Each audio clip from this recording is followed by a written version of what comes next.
abbiamo visto nascere il progetto Articolo 14. La legge sull'inserimento lavorativo dei disabili è nata a Treviso durante una serie di incontri organizzati dall'allora onorevole Maurizio Sacconi con il giuslavorista Marco Biagi. A dare l'idea era stato Sergio Rosato, allora responsabile dell'ufficio di collocamento in Piazza Duomo.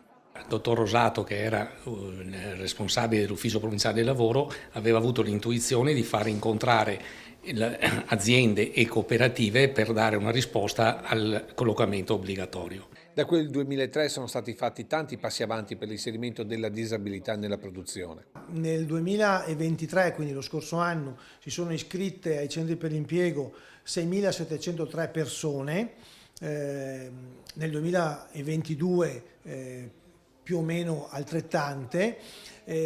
Attualmente noi abbiamo assunto nel corso del 2023 5.612 persone, di cui l'87% con autonomia lavorativa e il 13% con necessità di supporto. Numeri altissimi di inserimento lavorativo che oggi, con la firma della nuova convenzione tra regioni, imprese, mondo della cooperazione e sindacati, si punta ad aumentare ulteriormente. L'impegno della cooperazione sociale in questo ambito è realizzare dei percorsi di inserimento lavorativo per persone con disabilità, soprattutto concentrandosi sulle persone con disabilità. Ma dal vostro osservatorio le aziende profit come stanno rispondendo? Stanno rispondendo bene, lo strumento va sempre più promosso, va sempre più pubblicizzato, deve essere conosciuto e soprattutto si debbono trovare quelle norme, quelle cornici normative che consentano di rendere sempre più agevole questo inserimento anche da un punto di vista amministrativo.